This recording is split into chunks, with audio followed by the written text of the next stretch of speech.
లేదు. ప్రణాళికలు ఎన్ని, డిపిఆర్లు ఎన్ని అంటే సమాధానం లేదు. డిపిఆర్ ఫేజ్ 1కి వచ్చింది అన్నారు. నిన్నగాక మొన్న నరసింహారెడ్డి గారు ఈ ప్రాజెక్ట్ ఎండి సార్ తాజ్ కృష్ణాలో ప్రజెంటేషన్ ఇచ్చారు. మంత్రి గారు బహుశా లేరనుకుంటాను అక్కడ.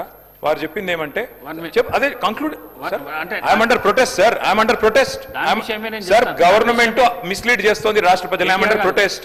ఎండి గారు ఎండి గారు డిపిఆర్ లేదంటారు, మంత్రి గారు డిపిఆర్ వచ్చిందంటారు. అయిపోయింది, ఐఎమ్ అండర్ ప్రొటెస్ట్. ఎండి గారు డిపిఆర్ లేదు అని మొన్న చెప్పారు మార్చి 13 నాడు. ఇప్పుడు మంత్రి గారు డిపిఆర్ ఉందంటున్నారు. నెంబర్ 1. నెంబర్ 2 విషయమే నేను చెప్తున్నాను సార్. ప్రభుత్వము పవర్ పాయింట్ ప్రెజెంటేషన్ తాజ్ కృష్ణాలు ఇచ్చినప్పుడు 15వ తారీఖు సాయంత్రం ఇచ్చినప్పుడు మమ్మల్ని కూడా ఆహ్వానించారు. నన్ను మరి శాసన మండలి చైర్మన్ గుత్తా సుఖేందర్ రెడ్డి గారిని ఆహ్వానించినాము, మిమ్మల్ని కూడా ఆహ్వానించారు. Yes sir. కానీ మీరు హాజరు కాలేరు. Yes sir. మేము 5 స్టార్ హోటళ్ల ప్రెజెంటేషన్ లో మూసీ తీరంలో పెట్టాలని మేము అనుకున్నాం సార్. ప్రజలతో పెట్టాలి, బాధితులతో పెట్టాలి. 5 స్టార్ హోటల్ ఏంది పెట్టేదని మేము అనుకున్నాం సార్. అది తేడా. అధ్యక్ష, మూసీని మురికి కూపంగా మార్చిందే కాంగ్రెస్ పార్టీ అధ్యక్ష. నంబర్ 1. రెండోది అధ్యక్ష,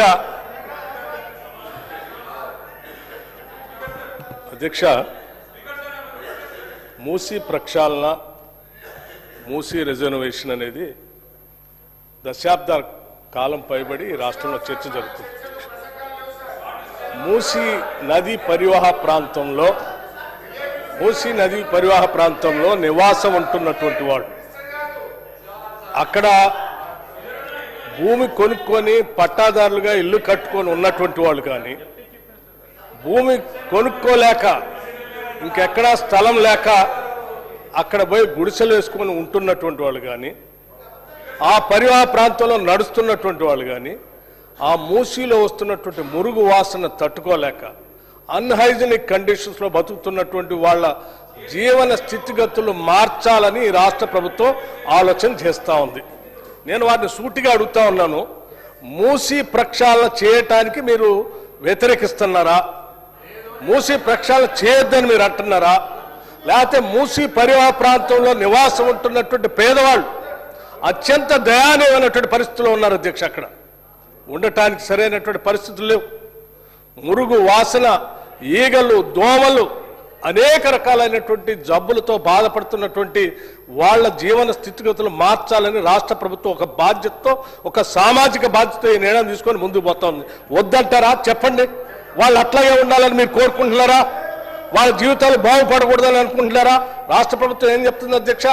ఆ పరివాహ ప్రాంతంలో ఉన్నటువంటి పేదవాళ్ళు గుడిసెలు ఏమైనా పోతా ఉంటే, ఎంతమంది గుడిసెలు పోతా ఉన్నాయో అంతమందికి లెక్క కట్టి వాళ్ళకి పట్టా ఉన్నా లేకపోయినా అదే పరివాహ ప్రాంతంలో వాళ్ళకి అపార్ట్మెంట్స్ కట్టి అక్కడ ఆ అభివృద్ధిలో వాళ్ళ భాగస్వాములు చేస్తామని రాష్ట్ర ప్రభుత్వం ఘంటాపథంగా రాష్ట్ర ముఖ్యమంత్రి అనేక సందర్భాల్లో చెప్తే కూడా ఇంకా పేదవాళ్ళ నిస్సహాయతని అడ్డంగా పెట్టుకుని ఈ రాష్ట్ర ప్రభుత్వం మార్పుకి నాంది పలుకుతూ నగరానికి మణిహారంగా మార్చాలని మూసీ నదిని తయారు చేస్తూ ఉంటే ప్రతి దానికి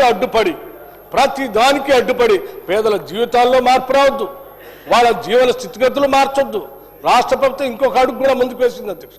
కేవలం వాళ్ళకి శుభ్రం చేసి ఇల్లు ఇవ్వటం కాదు, అక్కడ నివాసం ఉంటున్నటువంటి పేదవాళ్ళ కుటుంబాల్లో ఉన్నటువంటి మహిళలందరికీ వడ్డీ లేని రుణాలు ఇచ్చి వాళ్ళని వ్యాపారస్తులుగా మార్చాలని ఆలోచన చేస్తారు.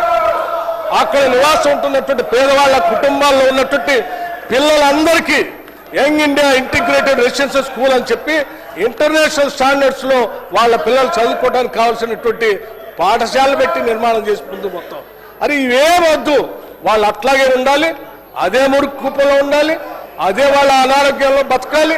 ఈ హైదరాబాద్కి మంచి నీళ్లతో ప్రవాహం ఉండేటువంటి మూసీ నది రావద్దనేది వీళ్ళ కోరిక అధ్యక్ష. వీళ్ళు ఏ రకంగా అయితే పేదవాళ్ళు పేదవాళ్ళలానే ఉండాలి, మురికి కుప్పలోనే ఉండాలి, వాళ్ళ జీవన స్థితిగతులు మెరుగుపడొద్దని కోరుకోవాలి. ఇవన్నీ కోరుకునేటువంటి వాళ్ళు మీరు ఈ రకంగా మూసీ ప్రక్షాళన అడ్డుపడతా ఉన్నారు. ఇది కరెక్ట్ కాదు అధ్యక్ష. ఇది ఒక మహాయజ్ఞం. ఈ యజ్ఞం చేసేటప్పుడు మనం ఇచ్చినటువంటి ప్రదేశంలో చాలా స్పష్టంగా చెప్పారు. వీళ్ళు ఏమడిగారు అధ్యక్ష? మూసీ నదిలోకి వచ్చే నాళాలని శుద్ధి చేసి పంపిస్తారా లేదా, మళ్ళీ మురికి కోపం వస్తారంటే చాలా స్పష్టంగా ఆ రోజు ప్రజెంటేషన్లో చెప్పారు. మూసీ నదిలోకి వచ్చే ప్రతి నాళాకి ఎస్టీపీలు పెట్టి వాటన్నిటిని శుద్ధి చేసిన తర్వాతనే ఆ నీళ్లను మూసి నదిలో వదులుతామని చెప్పి ప్రజెంటేషన్లో చాలా స్పష్టంగా ఆ రోజు వివరించడం జరిగింది. దాని గురించి కూడా పక్కదోవ పట్టిస్తా ఉన్నాం. అధ్యక్ష, ప్రజెంటేషన్లో ఇచ్చిన దానిపైన పబ్లిక్గా వెబ్సైట్లో కూడా పెట్టారు. అందులో ఏమైనా మీరు సలహాలు సూచనలు ఇద్దామనుకుంటే ఇవ్వండి అని చెప్పారు.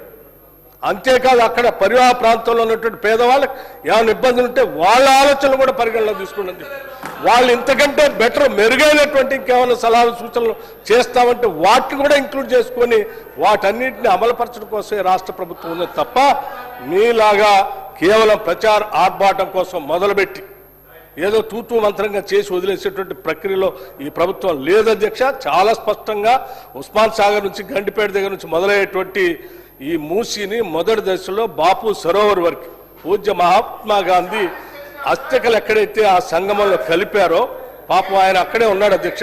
సత్యమేవ జయతే.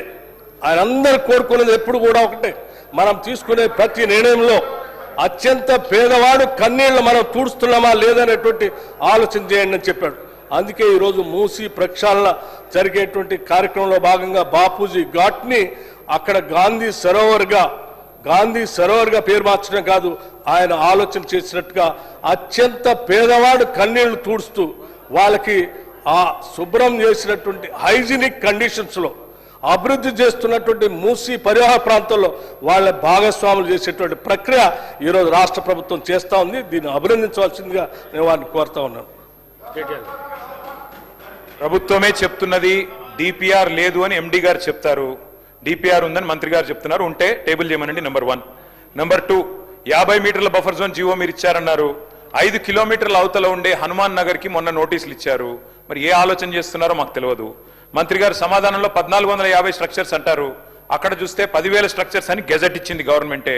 కుడి చేయి ఏం చేస్తుందో ఎడమ చేయికి తెలియదు. డిప్యూటీ సీఎం గారు పేదల మీద చాలా ప్రేమ ఒలకబోశారు. వెలుగుమట్లలో ఇల్లు కూడా వారే కూలగొట్టారు. మరి ఖమ్మం జిల్లాలో మీ కాన్స్టిట్యున్సీని ఇల్లు కూలగొడితే కూడా మీకు తెలియదు. 3వ రోజు దాకా పత్తాలేరు.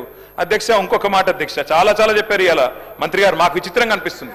మాకు అర్థమైంది ఏమంటే ప్రభుత్వం దగ్గర పైసలు లేవు, ప్రణాళిక లేవు. ఏడీబీ లోన్ ఇవ్వలేదు, ప్రణాళిక లేదు. కేవలం 1,50,000 కోట్ల దోపిడీకి మేము వ్యతిరేకం తప్ప మూసీకి వ్యతిరేకం కాదు. ఈ ప్రభుత్వ వైఖరికి నిరసనగా మేము వాకౌట్ చేస్తా ఉన్నాం అధ్యక్ష.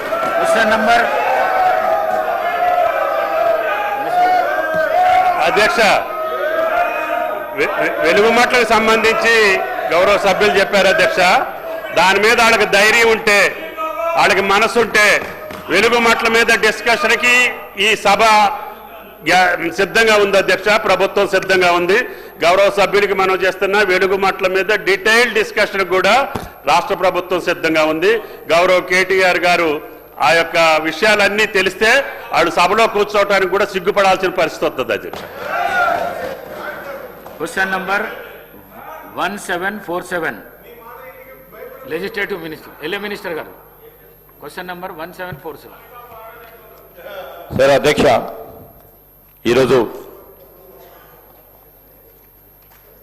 మరి టీఆర్ఎస్కు సంబంధించిన శాసనసభ్యుల వైఖరి ఏ విధంగా ఉందంటే, ఓ బుడిద జల్లేసి తుర్చుకో, ప్రజలకు సంబంధించిన సంక్షేమం మాకు అవసరం లేదు, దాని విషయంలో మేము మాట్లాడితే నిజాలు చెప్పలేము, సత్యదూరమైన మాటలు మాట్లాడాల్సి వస్తుందని వారి ఆలోచన, వారి దృక్పథం స్పష్టంగా కనబడేది అధ్యక్ష. ఈరోజు డిప్యూటీ చీఫ్ మినిస్టర్ గారు కానీ, అదేవిధంగా తుమ్మల నాగేశ్వరరావు గారు కానీ స్పష్టంగా మా ప్రభుత్వ వైఖరిని తెలియజేసాం అధ్యక్ష. ఈరోజు పేద ప్రజలకు సంబంధించిన రీహాబిలిటేషన్, రీసెటిల్మెంట్, వారి జీవితాల్లో మార్పు, వారి క్వాలిటీ ఆఫ్ లైఫ్